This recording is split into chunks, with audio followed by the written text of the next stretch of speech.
Hello friends, welcome back to never stop. आशा करता हूँ कि आप लोग सब अच्छे होंगे। प्रीवियस वीडियो में हमने कवर किया था जावा क्या है, एप्लेट्स वर्सेस एप्लीकेशंस, कंपाइलेशन प्रोसेस और जेवीएम के बारे में।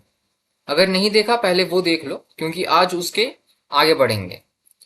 आज के 20 मिनट्स में हम कवर करेंगे जो बड़े टॉपिक्स हैं। पहला, जावा के 10 पावरफुल फीचर्स, हर एक रियल लाइफ एग्जाम्पल के साथ। दूसरा, रियल टाइम एप्लीकेशन, जावा दुनिया में कहाँ कहाँ यूज होता है। तो बिना टाइम वेस्ट किए शुरू करते हैं।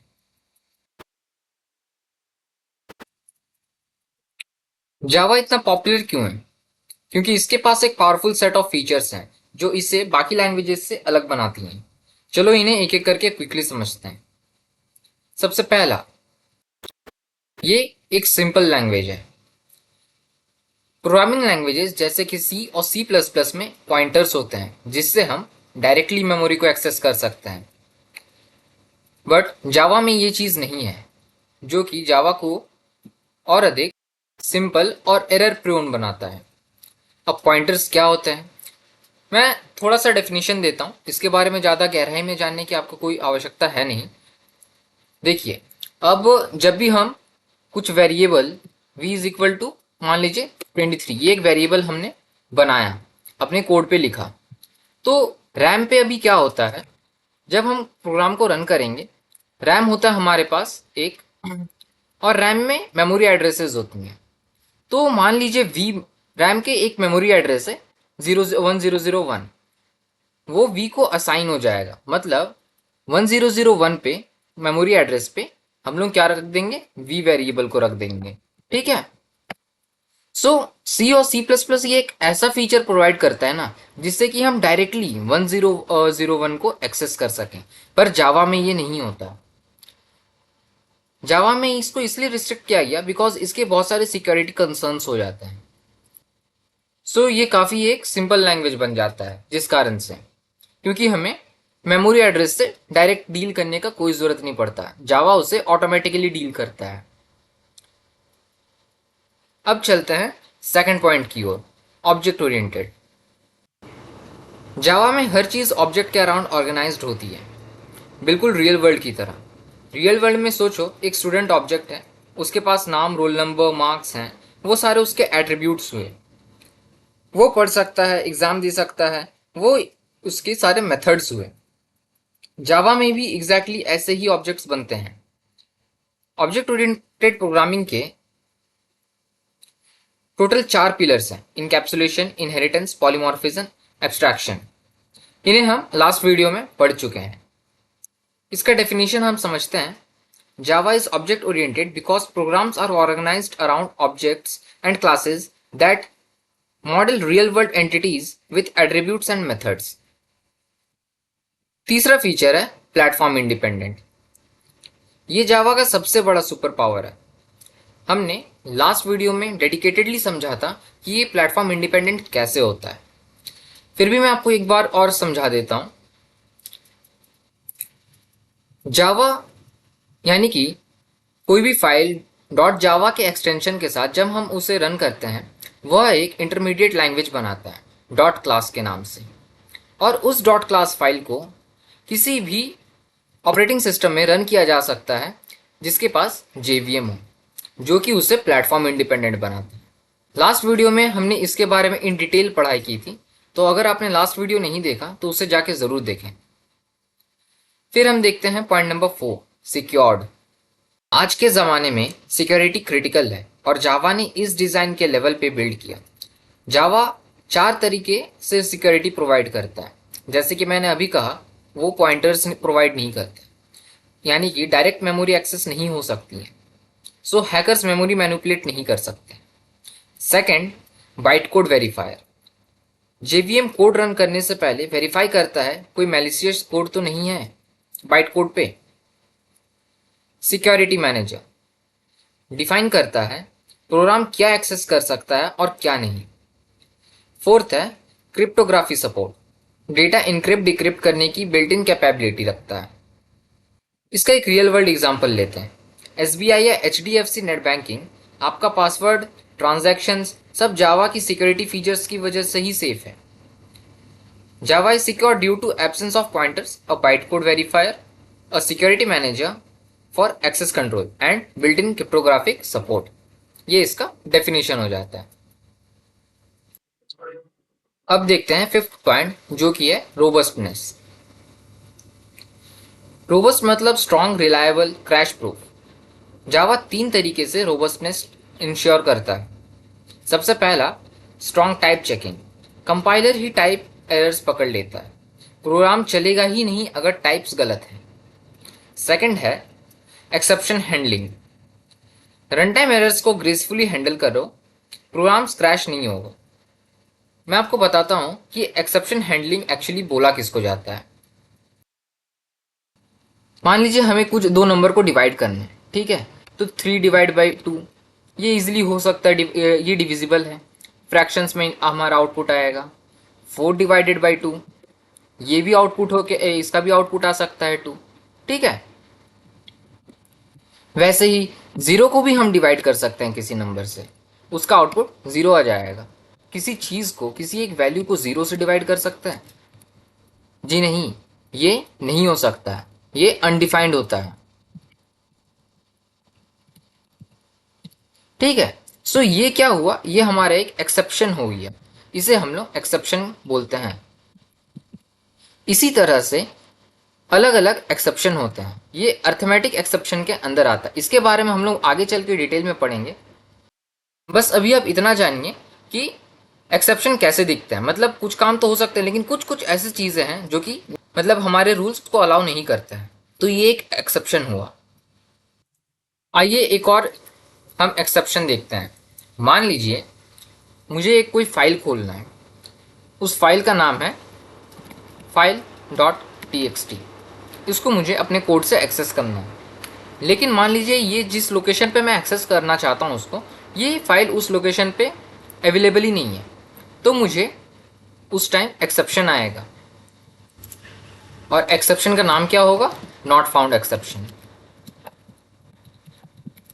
इसी तरह से अलग अलग एक्सेप्शंस होते हैं जो कि हैंडल किए जाते हैं। चलिए अब देखते हैं और क्या था। नेक्स्ट है ट्राई कैच। अब ट्राई कैच के बारे में समझते हैं।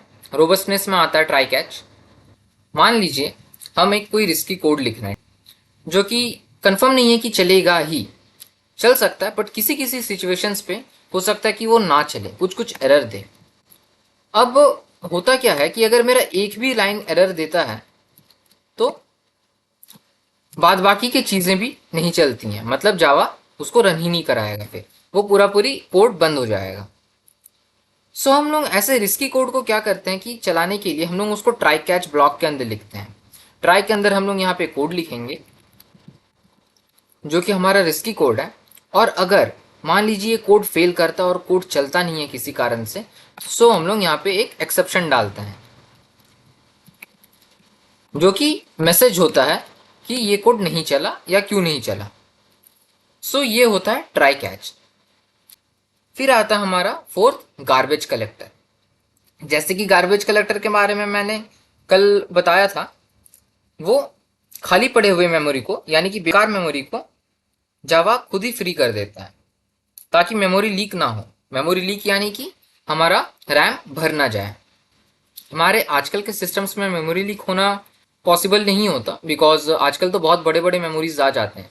मेन 8 GB 16 GB काफ़ी बड़े मेमोरी है देखा जाए तो, पहले के कंपैरिजन में। पहले 2 MB के भी मेमोरी होते थे, सो वो सब में मेमोरी लीक होना आम बात थी। नेक्स्ट पॉइंट देखते हैं जो कि है आर्किटेक्चर न्यूट्रल। अब आर्किटेक्चर न्यूट्रल को समझिए ध्यान से। लास्ट टाइम मैंने कहा था कि जावा एक इंडिपेंडेंट लैंग्वेज है, ठीक है, यानी कि वो डिफरेंट ऑपरेटिंग सिस्टम्स में चल सकता है। वैसे ही प्रोसेसर्स बनाने के भी अलग अलग तरीके होते हैं।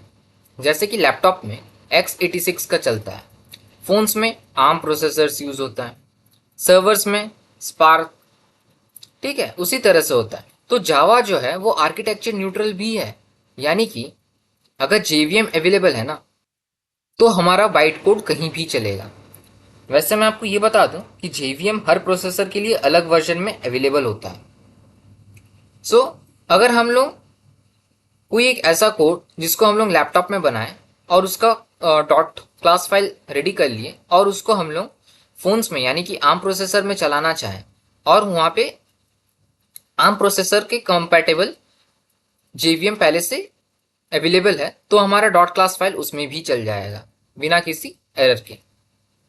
सो ये हो गया हमारा आर्किटेक्चर न्यूट्रल के बारे में। 7th पॉइंट देखते हैं जो कि है पोर्टेबल। पोर्टेबल यानी कि platform independent plus architecture neutral का कॉम्बिनेशन। एक बार कंपाइल करो, डॉट क्लास फाइल को कहीं भी ले जाओ, किसी भी जेवीएम पे चलाओ बिना रिकम्पाइल के।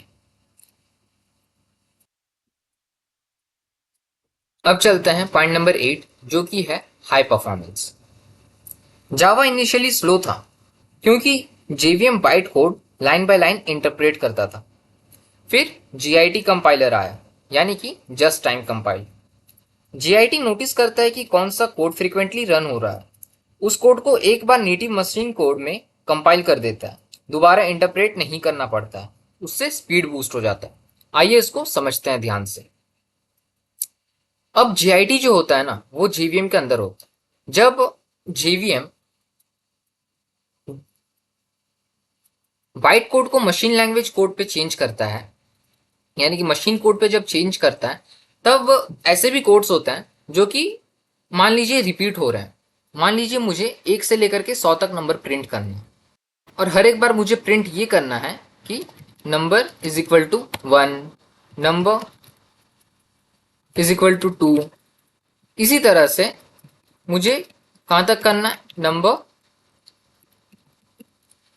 इज इक्वल टू 100 तक। अब ये एक ऐसा सेट ऑफ कोड है जो कि 100 बार चल रहा है। अब ऐसे भी सेट ऑफ कोड्स होते हैं जो कि हजारों बार चलते हैं। तो क्या मैं बार बार क्या इन लोगों को मीन्स रीड करूंगा, उसके बाद फिर मैं उसको मशीन लैंग्वेज पे ट्रांसलेट करूंगा, फिर वो रन करेगा? ऐसा करना मीन्स हमारे मशीन को स्लो बना देगा, ऑब्वियस सी चीज है। फिर आया हमारे पास जीआईटी। जीआईटी क्या करता है कि ये जो एक लाइन ऑफ कोड हुआ ना, इसके लिए हम लोग ना लूपिंग स्टेटमेंट का यूज करते हैं। हम आगे चल के सब पढ़ेंगे। जैसे कि मैं आपको अभी बता देता हूँ थोड़ा इंटरेस्टिंग रखने के लिए। फॉर का हम लोग एक लूप लिखे, ठीक है। For i is equal to 0, i smaller than 100, i plus plus. और हम लोग यहाँ पे इसको प्रिंट कर देंगे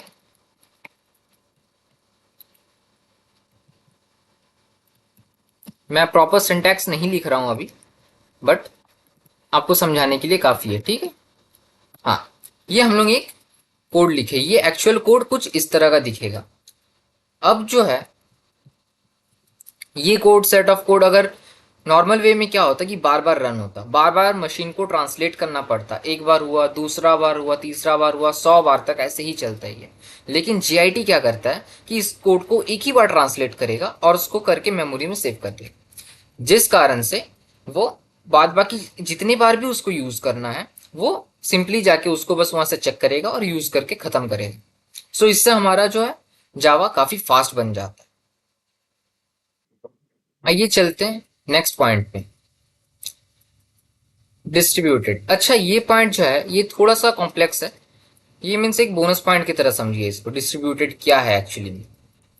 सो जावा में नेटवर्किंग के लिए बिल्ट इन सपोर्ट होता है, यानी कि आरएमआई सॉकेट्स होते हैं, एचटीटीपी की डिस्ट्रीब्यूटेड। यानी कि मान लीजिए मेरे पास यहाँ पे डिस्ट्रीब्यूटेड को ऐसे समझिए कि बहुत सारे मेरे पास सिस्टम्स चल रहे हैं।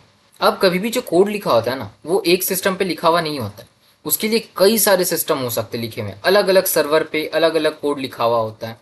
अब ये सारे के सारे कोड जो है ना एक साथ कम्युनिकेट करते हैं, और यहाँ पे हो गए आप, ये सारे के सारे जो है ना एक साथ कम्युनिकेट करते हैं।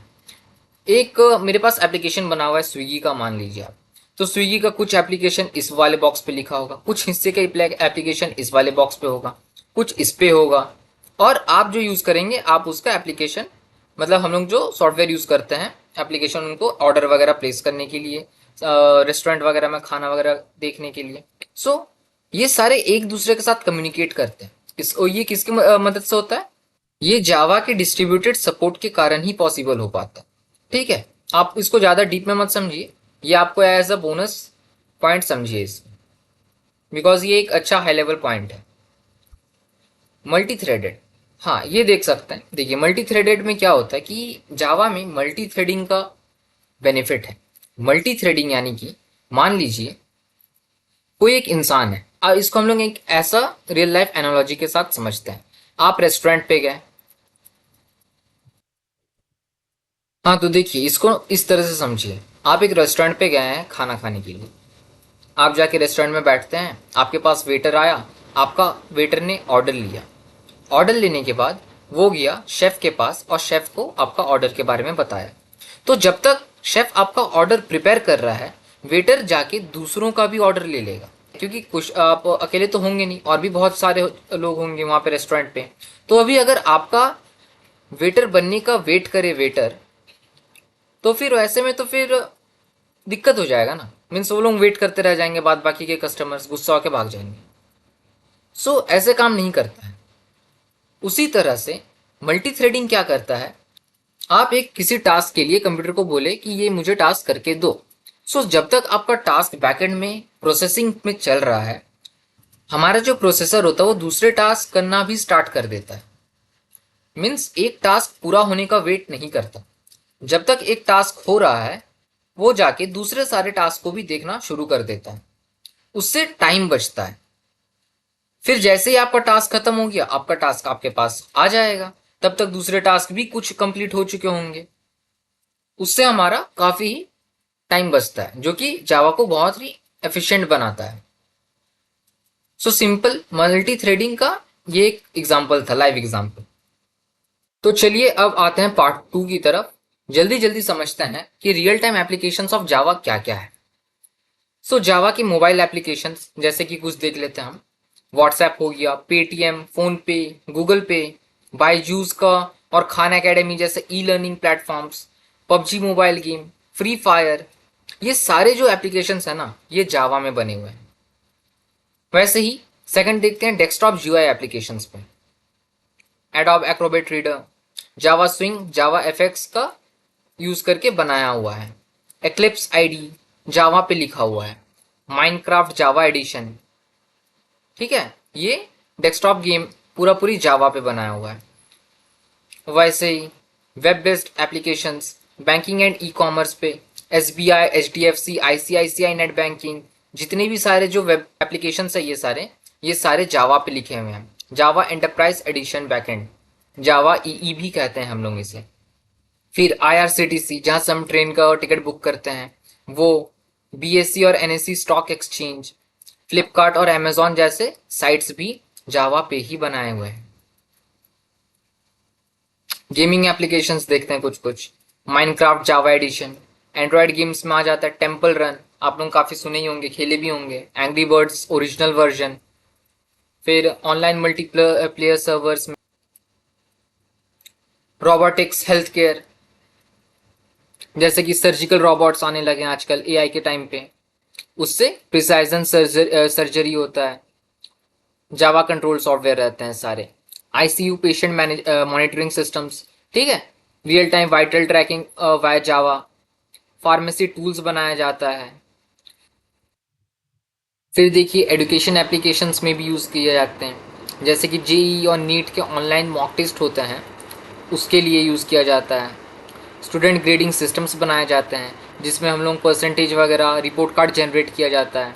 बायजूस, कोर्सेरा और यूडीमी, अगर आप नहीं जानते हैं ये सब वो बहुत ही फेमस सर्टिफिकेट लेने वाले प्लेटफॉर्म्स हैं, जहाँ पे कोर्स करके सर्टिफिकेट मिलता है। ये सारे ई लर्निंग प्लेटफॉर्म जो है उसमें भी जावा बैकएंड का यूज़ हुआ है। फिर चैटबॉट्स बनाए जाते हैं, H D F C Eva, S B I I L A, ये सारे बैंकिंग चैटबॉट्स हैं। अमेजॉन फ्लिपकार्ट में जो चैटबॉट्स होते हैं उसके लिए भी जावा यूज़ किया गया है।